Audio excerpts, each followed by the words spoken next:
Друзья, официально Бюргергельд все. Бундестаг проголосовал за отмену пособия в том виде, к которому мы привыкли. В Германию возвращается жесткий контроль и система штрафов, которую уже называют Hartz-IV на стероидах. Что это значит для вас? Штрафы в 30% с первого дня, проверка каждого цента на счету и риск остаться без выплат, если вы не на связи с Джоб-центр. Кого заставят съехать из квартир и почему работать придется даже родителям годовалых детей? Разбираем новый закон о Grundsicherung по пунктам. Привет, друзья! Сегодня в Германии произошло событие, которое многие боялись, а многие ждали. Бундестаг официально поставил точку в истории Бюргергельд. Помните, сколько было шума, когда его вводили в 2023 году? Так вот, не прошло и 3 лет, как его отменяют. Партии ХДС и ХСС выполнили свое главное предвыборное обещание. С этого дня социальная помощь будет называться Grundsicherung. Но мы с вами понимаем, за этим длинным названием скрывается тот самый старый суровый Hartz-IV. И поверьте, изменилось не только название, правила игры стали радикально жестче. А теперь самое важное.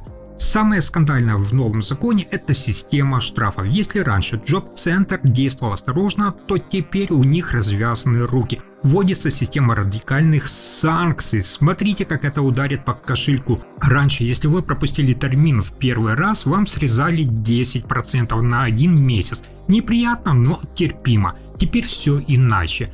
Первое – это первый пропуск без уважительной причины. Вам сразу срезают 30% на 3 месяца. При нынешней ставке в 563 евро вы теряете 169 евро каждый месяц в течение квартала. Это огромная дыра в бюджете семьи. Второе. Правило 3 пропусков. Если вы трижды не явились в Джоб-центр, система автоматически ставит вам статус «недоступен». И вот тут начинается самое страшное. Вам полностью обнулят выплаты. Вам оставят только оплату квартиры и отопления, а на еду и жизнь 0 евро. И так будет до тех пор, пока вы сами не придете и не докажете, что вы снова на связи. Но и это еще не все. Джоб-центр теперь имеет право полностью аннулировать пособие, если вы отказались от работы, которую вам предложили и которую посчитали приемлемой. Больше не получится годами выбирать, скажем так, подходящий вариант. Придется идти туда, куда направят, иначе останетесь ни с чем. Единственная лазейка осталась для людей с психическими заболеваниями. Если у сотрудника Джоб-центра есть хоть малейшее подозрение на диагноз, он обязан отправить человека на медосмотр до того, как вводить санкции.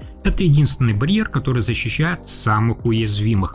Друзья, если раньше при переходе на пособие у вас был такой спокойный год, так называемая Karenzzeit, когда никто не заставлял вас менять квартиру или тратить заначки, то теперь забудьте об этом. С введением Grundsicherung правила игры на рынке аренды меняются беспощадно. А теперь самое важное.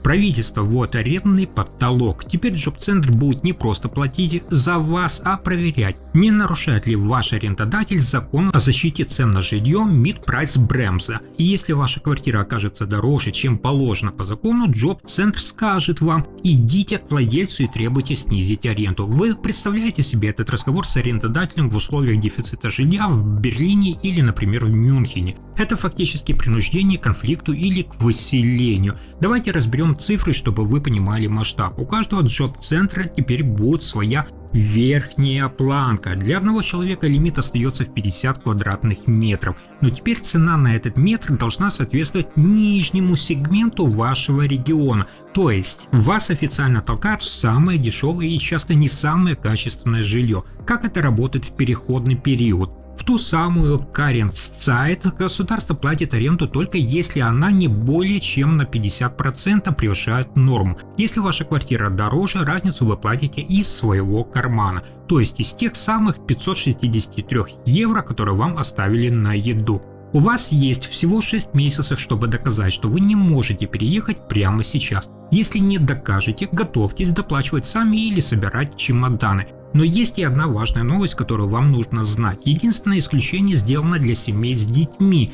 Для так называемых семей с детьми аренду продолжают оплачивать полностью, независимо от ее размера. Это единственный железный щит, который оставили в новом законе. Если у вас есть дети, крыша над головой пока в безопасности. Для всех остальных наступают очень холодные времена. Друзья, а теперь держитесь за стулья. Мы переходим к теме Schonförmögen. Это те самые деньги на черный день, которые вам разрешали оставить при подаче на пособие. Если раньше в первый год вам позволяли иметь 40 тысяч евро на человека и по 15 тысяч на каждого члена семьи, то теперь эту лавочку закрывают. А теперь самое важное. Вводится жесткая ввозная сетка. Чем вы моложе, тем меньше вам разрешено иметь за душой. Посмотрите на эти цифры. Если вам до 30 лет, ваш лимит всего 5000 евро. Все, что выше этого лимита, извините, сначала проешьте свои деньги, а потом приходите за помощью к государству. До 40 лет лимит 10 тысяч евро, до 50 лет 12 500 евро, и только тем, кто старше 50, разрешили оставлять 20 тысяч евро.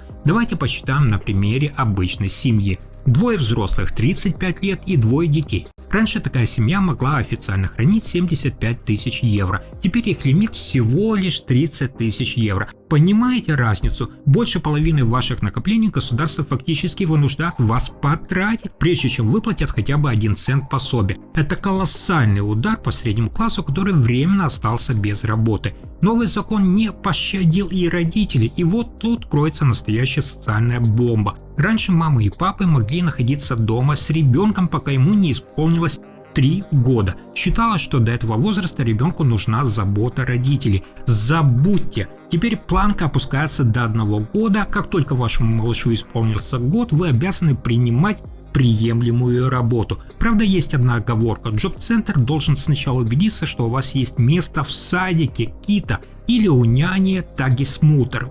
Но мы с вами знаем, какой дефицит мест в немецких садиках. Это создает абсурдную ситуацию, вас будут гнать на работу, а ребенка девать некуда. Но юридическое давление на родителей теперь вырастет в разы. Для тех, кто пытается строить свой бизнес, Selbstständige тоже плохие новости. Теперь у вас есть ровно 1 год, чтобы ваше дело начало приносить доход. Если через год Джоб-центр решит, что у вас бизнес не идет, вам просто скажут: закрывай лавочку и иди работать на дядю. Раньше чиновники могли тянуть с этим решением год-два, а теперь же закон устанавливает жесткий дедлайн. Государство больше не хочет субсидировать ваш риск. Либо прибыль, либо метла в руки, выбор невелик. Друзья, и напоследок тема, которая для многих в Германии стала спасательным кругом, а теперь может стать финансовой петлей. Речь идет о Schwarzarbeit, работе по черному без оформления. Правительство решило всерьез перекрыть этот кран. А теперь самое важное. Раньше как было? Если Джоб-центр ловил вас на левой подработке, вы должны были вернуть все пособие, которое получили незаконно. Работодатель же отделывался штрафом за неуплату взносов. Теперь все абсолютно изменилось радикально. Вводится принцип солидарной ответственности. Что это значит на практике? Теперь Джоб-центр сам решает, с кого требовать возврат денег, с вас или с вашего босса. И угадайте, кого они выберут первым. Конечно же, фирму, потому что у предприятия деньги есть, а у получателя пособия только одни долги. Для работодателей это настоящий кошмар. Раньше некоторые фирмы шли на риск и брали людей работать по-черному, зная, что в худшем случае заплатят налоги. Теперь же на них могут повесить всю сумму вашего пособия за месяцы или даже годы. Ни один вменяемый шеф в Германии теперь не пойдет на такой риск. Это значит, что рынок черного труда в стране может резко сократиться. Полномочия Джоб-центра и таможни ЦОЛЬ расширяются. Теперь обмениваться данными о ваших доходах и расходах они будут еще быстрее. Система затягивает гайки, вас лишат возможности подработать неофициально, заставляет тратить заначки, заставляет съезжать из квартиры и гонит на работу, как только ребенку исполнился год. Итак, мы с вами видим, Bürgergeld – это социальная такая подушка, официально закончилась. На смену пришел жесткий режим контроля. Канцлер Фридрих Мерц и его соратники считают, что это вернет людей на рынок труда, но реальность такова. Для сотен тысяч семей в Германии завтрашний день стал намного тревожнее. Как вы считаете, справедливо ли вводить такие жесткие штрафы в 2026 году, или государство просто хочет сэкономить на самых бедных? Напишите в комментариях, коснутся ли эти изменения вас или ваших знакомых. На сегодня это все. Обязательно подпишитесь на канал, чтобы не пропускать подобную инструкцию, как правильно общаться с Джоб-центром по новым правилам. Спасибо за просмотр, берегите свои нервы и до встречи.